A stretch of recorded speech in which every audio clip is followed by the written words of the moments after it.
벙어리가 23살이 될 때까지 그는 물론 이성과 접촉할 기회가 없었다. 동리의 처녀들이 저를 벙어리 하며 괴상한 손짓과 몸짓으로 놀려먹음을 받을 적에 분하고 곤란한 중에도 느긋한 즐거움을 느끼어 본 일은 있었으나 그가 결코 사랑으로서 어떠한 여자를 대해 본 일은 없었다. 그러나 정욕을 가진 사람인 벙어리도 그의 피가 차디 찰 리는 없었다. 혹 그의 피는 더욱 뜨거웠을는지도 알 수 없었다. 뜨겁다 못하여 엉기어버린 엿과 같을런지도 알 수 없었다. 만일 그에게 볕을 주거나 다시 뜨거운 열을 준다 하면 그의 피는 다시 녹을는지도 알 수 없었다. 그가 깜빡깜빡하는 기름등잔 아래에서 밤이 깊도록 집세기를 삼을 때면 남 모르는 한숨을 안 쉬는 것도 아니지만은 그는 그것을 곧 억제할 수 있을 만치 정욕에 대하여 벌써부터 단념을 하고 있었다. 마치 언제 폭발이 될는지 알지 못하는 휴화산 모양으로 그의 가슴 속에는 충분한 정열을 깊이 감추어 놓았으나 그것이 아직 폭발될 시기가 이르지 못한 것 같았었다.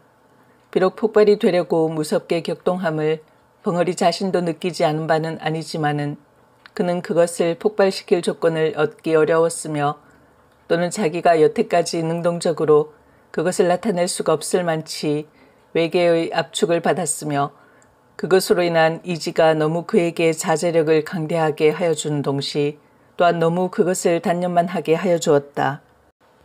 속으로 나는 벙어리다 자기가 생각할 때 그는 몹시 온통함을 느끼는 동시에 나는 말하는 사람들과 똑같은 자유와 똑같은 권리가 없는 줄 알았다. 그는 이와 같은 생각에서 언제든지 단념하려야 단념하지 않을 수 없는 그 단념이 쌓이고 쌓이어 지금에는 다만 한 개의 기계와 같이 이 집의 노예가 되어 있으면서도 그것이 자기의 천직으로 알고 있을 뿐이요. 다시는 자기가 살아갈 세상이 없는 것 같이 밖에 알지 못하게 된 것이다. 그해 가을이다. 주인의 아들이 장가를 들었다. 색시는 신랑보다 2살이 위인 19살이다. 주인이 본시 자기가 언제든지 문벌이 얕은 것을 한탄하여 신부를 고를 때의 첫째 조건이 문벌이 높아야 할 것이었다. 그러나 문벌이 있는 집에서는 그리 쉽게 색시를 내놓을 리가 없었다. 그러므로 하는 수 없이 그 어떠한 영락한 양반의 딸을 돈을 주고 사오다시피 하였으니 무남 동료의 딸을 둔 남촌 어떤 과부를 꿀을 발라서 약혼을 하고 혹시나 무슨 딴소리가 있을까 하여 부랴부랴 성례를 시켜버렸다. 혼인할 때의 비용도 그때 돈으로 3만냥을 썼다. 그리고 아들의 처갓집에 며느리 뒤보아주는 바느질싹, 빨래싹이라는 명목으로 한 달에 2,500냥씩을 대어주었다. 신부는 자기 아버지가 돌아가기 전까지 상당히 견디기도 하고 또는 금지옥엽같이 기른 터이라 구식 가정에서 배울 것 익힐 것은 못할 것이 없고 또는 본래 인물이라든지 행동거지에 조금도 구김이 있지 아니하다. 신부가 오자 신랑의 흠절이 생기기 시작하였다. 신부에게다 대면 두루미와 까마귀지. 아직도 철딱서니가 없어. 색시에게 쥐어 지내겠어. 신랑에겐 과지. 독립집 말 좋아하는 옆에 애들이 모여앉으면 이렇게 비평들을 한다. 어떠한 남의 걱정 잘하는 마누라님은 간혹 신랑을 보고는 그대로 세워놓고 글쎄 이제는 어른이 되었으니 셈이 좀 나요. 저러고 어떻게 색시를 거느려 가노. 색시방에 들어가기가 부끄럽지 않담. 하고 들이대다시피 하는 일이 있다. 이럴 적마다 신랑의 마음은 그 말하는 이들이 미웠다. 일부러 자기를 부끄럽게 하려고 하는 것 같아서 그 후에 그를 만나면 말도 안 하고 인사도 하지 아니한다. 또 그의 고모되는 이가 와서 자기 조카를 보고 인제는 어른이야. 너도 그만하면 지각이 날 때가 되지 않았니? 내 처가 부끄럽지 아니하냐? 하고 타이를 적마다 그의 마음은 그 말하는 사람이 부끄럽다는 것보다도 자기를 이렇게 하게 한 자기 아내가 더욱 밉살머리스러웠다. 옆에 내가 다 무엇이냐? 저 빌어먹을 년이 들어오더니 나를 이렇게 못살게들 굴지. 혼인한 지 며칠이 못 되어 그는 색시방에 들어가지를 않았다. 집에서는 야단이 났다. 마치 돼지나 말새끼를 혼례시키려는 것 같이 신랑을 색시방으로 집어넣으려 하나 막무가내였다. 그럴 때마다 신랑은 손에 닥치는 대로 집어 때려서 자기의 외사촌 누이의 이마를 뚫어서 피까지 나게 한 일이 있었다. 집안 식구들은 하는 수가 없어 맨 나중으로 아버지에게 밀었다. 그러나 그것도 소용이 없을 뿐더러 풍파를 더 일으키게 하였다. 아버지께 꾸중을 듣고 들어와서는 다짜고짜로 신부의 머리채를 쥐어잡아 마루 한복판에 태지를 쳤다. 그러고는 이년 내 집으로 가거라. 보기 싫다. 내 눈앞에는 보이지도 마라. 하였다. 밥상을 가져오면 그 밥상이 마당 한복판에서 제주를 넘고 옷을 가져오면 그 옷이 쓰레기통으로 나간다. 이리하여 색시는 혼인 오던 날부터 팔자 한탄을 하고서 날마다 밤마다 우는 사람이 되었었다. 울면은 요사스럽다고 때린다. 또 말이 없으면 빙축 맞다고 친다. 이리하여 그 집에는 평화스러운 날이 하루도 없었다. 이것을 날마다 보는 사람 가운데 알 수 없는 의혹을 품게 된 사람이 하나 있으니 그는 곧 벙어리 삼룡이었다. 그렇게 어여쁘고 그렇게 유순하고 그렇게 얌전한 벙어리의 눈으로 보아서는 감히 손도 대지 못할 만치 선녀 같은 색시를 때리는 것은 자기의 생각으로는 도저히 풀 수 없는 의심이다. 보기에도 황홀하고 건드리기도 황홀할 만치 숭고한 여자를 그렇게 학대한다는 것은 너무나 세상에 있지 못할 일이다. 어떤 달밤 사면은 교교 적막하고 별들은 드문드문 눈들만 깜빡이며 반달이 공중에 뚜렷이 달려있어 수온으로 세상을 깨끗하게 닦아낸 듯이 청명한데 삼룡이는 검둥개 등을 쓰다듬으며 바깥마당 멍석 위에 비스시 드러누워 있어 하늘을 치어다보며 생각하여 보았다. 주인 색시를 생각하매 공중에 있는 달보다도 더 곱고 별들보다도 더 깨끗하였다. 주인 색시를 생각하면 달이 보이고 별이 보이었다. 삼라만상을 씻어내는 은빛보다도 더 흰 달이나 별의 광채보다도 그의 마음이 아름답고 부러운 듯하였다. 마치 달이나 별이 땅에 떨어져 주인 새아씨가 된 것도 같고 주인 새아씨가 하늘에 올라가면 달이 되고 별이 될 것 같았다. 더구나 자기를 어린 주인이 때리고 꼬집을 때 감히 입 벌려 말은 하지 못하나 측은하고 불쌍히 여기는 정이 그의 두 눈에 나타나는 것을 다시 생각할 때 그는 부들부들한 개 등을 어루만지면서 감격을 느꼈다. 개는 꼬리를 치며 자기를 귀여워하는 줄 알고 벙어리의 손을 핥았다. 삼룡이의 가슴은 주인 아씨를 동정하는 마음으로 가득 찼다. 또는 그를 위하여서는 자기의 목숨이라도 아끼지 않겠다는 의분에 넘쳤었다. 그것은 마치 살구를 보면 입속에 침이 도는 것 같이 본능적으로 느껴지는 감정이었다. 새댁이 온 뒤에 다른 사람들은 자유로 안 출입을 금하였으나 벙어리는 마치 개가 맘대로 안에 출입할 수 있는 것 같이 아무 의심 없이 출입할 수가 있었다. 하루는 어린 주인이 먹지 않던 술이 잔뜩 취하여 무지한 놈에게 맞아서 길에 자빠진 것을 업어다가 안으로 들여다 누인 일이 있었다.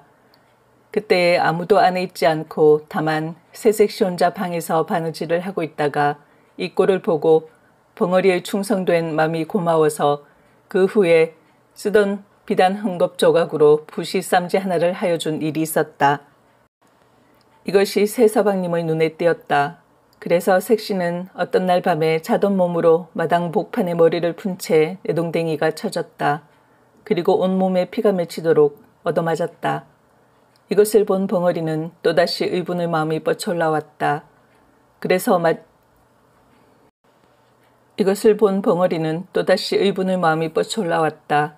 그래서 미친 사자와 같이 뛰어들어가 새서방님을 밀어던지고 새색시를 둘러매었다. 그러고는 나는 수리와 같이 바깥 사랑주인 영감 있는 곳으로 뛰어가 그 앞에 내려놓고 손짓과 몸짓을 10번, 20번 거푸하며 하소연하였다. 그 이튿날 아침에 그는 주인 새서방님에게 물풀에로 얼굴을 몹시 얻어맞아서 한쪽 뺨이 눈을 얼러서 피가 나고 주먹같이 부었다. 그 때릴 적에 세서방의 입에서 나오는 말은 이 흉측한 벙어리 같으니 내 여편네를 건드려? 하고 부시쌈지를 뺏어서 갈갈이 찢어 뒷간에 던졌다. 그러고 이놈아, 이제는 주인도 몰라보고 막 친다. 이런 것은 죽여야 해. 하고 채찍으로 그의 뒷덜미를 갈겨서 그 자리에 쓰러지게 하였다. 벙어리는 다만 두 손으로 빌 뿐이었다. 말도 못하고 고개를 몇백 번 코가 땅에 닿도록 그저 용서해달라고 빌기만 하였다. 그러나 그의 가슴에는 비로소 숨겨있던 정의감이 머리를 들기 시작하였다. 그는 그 아픈 것을 참아가면서도 그는 북받치는 분노, 심술을 억제하였다. 그때부터 벙어리는 안에 들어가지를 못하였다. 이 들어가지 못하는 것이 더욱 벙어리로 하여금 궁금증이 나게 하였다. 그 궁금증이라는 것이 묘하게 빛이 변하여 주인 아씨를 뵙고 싶은 감정으로 변하였다. 배웁지 못함으로 가슴이 타올랐다. 몹시 예상의 정서가 그의 가슴을 저리게 하였다. 한 번이라도 아씨를 배울 수가 있으면 하는 마음이 나더니 그의 마음의 엿은 녹기를 시작하였다. 센티멘탈한 가운데에서 느끼는 그 무슨 정서는 그에게 생명 같은 희열을 주었다. 그것과 자기의 목숨이라도 바꿀 수 있을 것 같았다. 어떤 때는 그대로 대강이로 담을 뚫고 들어가고 싶도록 주인 아씨를 배웁고 싶은 것을 꾹 참을 때도 있었다. 그 후부터는 밥을 잘 먹을 수가 없었다. 일도 손에 잡히지 않았다. 틈만 있으면 안으로만 들어가고 싶었다. 주인이 전보다 많이 밥과 음식을 주고 더 편하게 하여 주었으나 그것이 싫었다. 그는 밤에 잠을 자지 않고 집 가장자리로 돌아다녔다. 새댁이 온 뒤에 다른 사람들은 자유로 안 출입을 금하였으나 벙어리는 마치 개가 맘대로 안에 출입할 수 있는 것 같이 아무 의심 없이 출입할 수가 있었다. 하루는 어린 주인이 먹지 않던 술이 잔뜩 취하여 무지한 놈에게 맞아서 길에 자빠진 것을 업어다가 안으로 들여다 누인 일이 있었다. 그때에 아무도 안에 있지 않고 다만 새색시 혼자 방에서 바느질을 하고 있다가 이 꼴을 보고 벙어리의 충성된 맘이 고마워서 그 후에 쓰던 비단 헝겊 조각으로 부시 쌈지 하나를 하여준 일이 있었다. 이것이 새서방님의 눈에 띄었다. 그래서 색시는 어떤 날 밤에 자던 몸으로 마당 복판에 머리를 푼 채 내동댕이가 쳐졌다. 그리고 온몸에 피가 맺히도록 얻어맞았다. 이것을 본 벙어리는 또다시 의분의 마음이 뻗쳐 올라왔다. 그래서 미친 사자와 같이 뛰어들어가 새서방님을 밀어던지고 새색시를 둘러매었다. 그러고는 나는 수리와 같이 바깥 사랑 주인 영감 있는 곳으로 뛰어가 그 앞에 내려놓고 손짓과 몸짓을 10번, 20번 거푸하며 하소연하였다. 그 이튿날 아침에 그는 주인 새서방님에게 물풀에로 얼굴을 몹시 얻어맞아서 한쪽 뺨이 눈을 얼러서 피가 나고 주먹같이 부었다. 그 때릴 적에 새서방의 입에서 나오는 말은 이 흉측한 벙어리 같으니 내 여편네를 건드려? 하고 부시쌈지를 뺏어서 갈갈이 찢어 뒷간에 던졌다. 그러고 이놈아, 이제는 주인도 몰라보고 막 친다. 이런 것은 죽여야 해. 하고 채찍으로 그의 뒷덜미를 갈겨서 그 자리에 쓰러지게 하였다. 벙어리는 다만 두 손으로 빌 뿐이었다. 말도 못하고 고개를 몇백 번 코가 땅에 닿도록 그저 용서해달라고 빌기만 하였다. 그러나 그의 가슴에는 비로소 숨겨있던 정의감이 머리를 들기 시작하였다. 그는 그 아픈 것을 참아가면서도 그는 북받치는 분노, 심술을 억제하였다. 그때부터 벙어리는 안에 들어가지를 못하였다. 이 들어가지 못하는 것이 더욱 벙어리로 하여금 궁금증이 나게 하였다. 그 궁금증이라는 것이 묘하게 빛이 변하여 주인 아씨를 뵙고 싶은 감정으로 변하였다. 배웁지 못함으로 가슴이 타올랐다. 몹시 예상의 정서가 그의 가슴을 저리게 하였다. 한 번이라도 아씨를 배울 수가 있으면 하는 마음이 나더니 그의 마음의 엿은 녹기를 시작하였다. 센티멘탈한 가운데에서 느끼는 그 무슨 정서는 그에게 생명 같은 희열을 주었다. 그것과 자기의 목숨이라도 바꿀 수 있을 것 같았다. 어떤 때는 그대로 대강이로 담을 뚫고 들어가고 싶도록 주인아 씨를 배웁고 싶은 것을 꾹 참을 때도 있었다. 그 후부터는 밥을 잘 먹을 수가 없었다. 일도 손에 잡히지 않았다. 틈만 있으면 안으로만 들어가고 싶었다. 주인이 전보다 많이 밥과 음식을 주고 더 편하게 하여 주었으나 그것이 싫었다. 그는 밤에 잠을 자지 않고 집 가장자리로 돌아다녔다.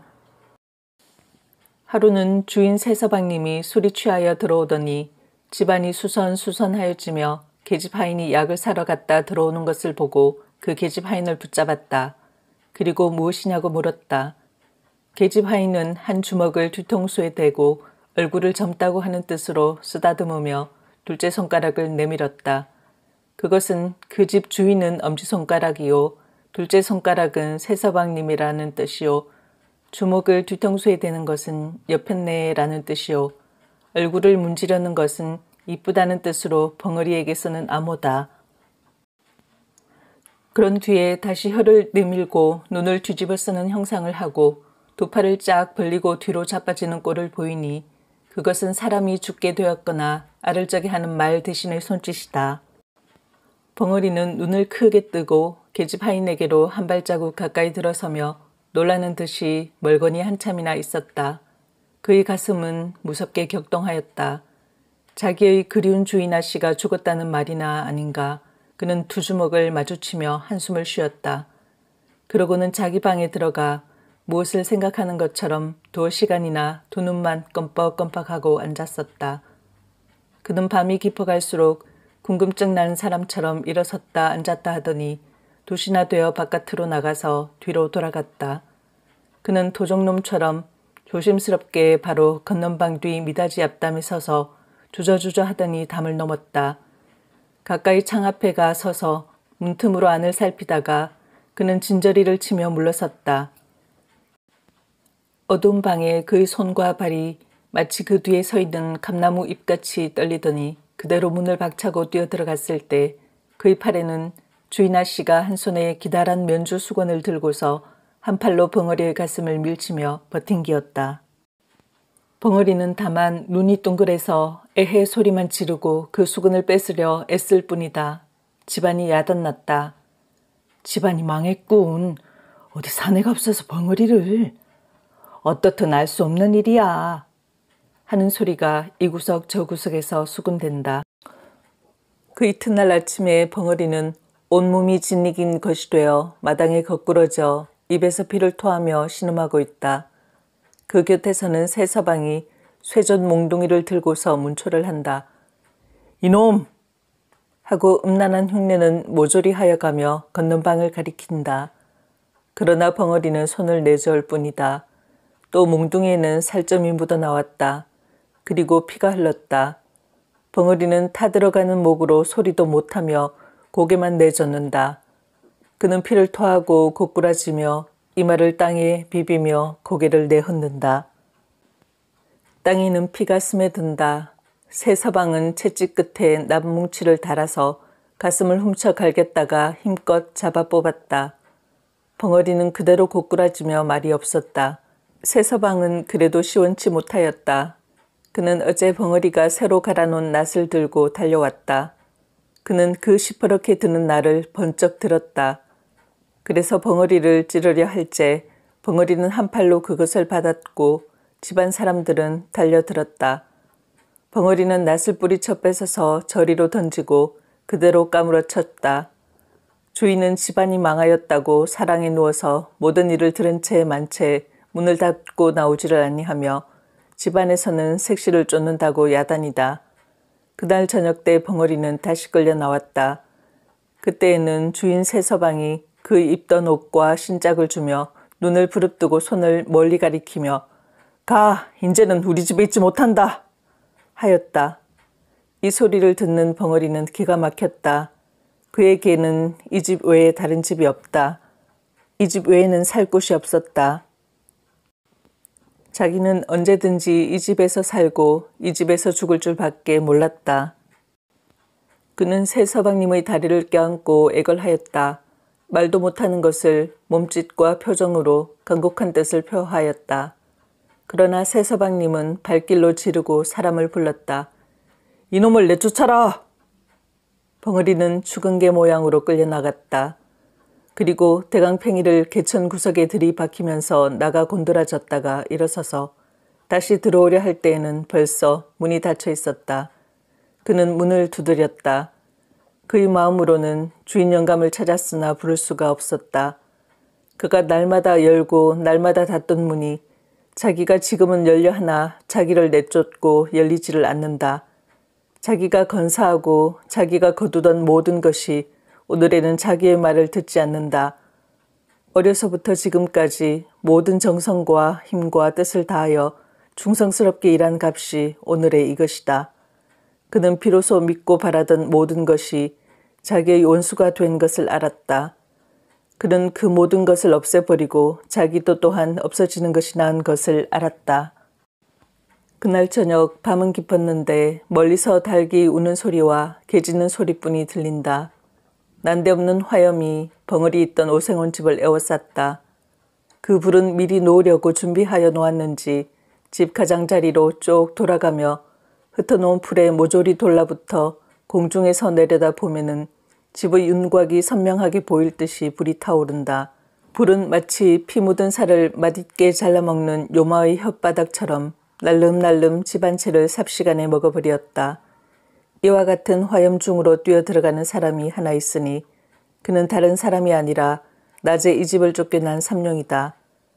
그는 먼처음 사랑에 가서 문을 깨뜨리고 주인을 업어다가 밭 가운데 놓고 다시 들어가려 할제 그의 얼굴과 등과 다리가 불에 대어 쭈그러져 드는 것을 알지 못하였다. 그는 건넌방으로 뛰어들었다. 그러나 색시는 없었다.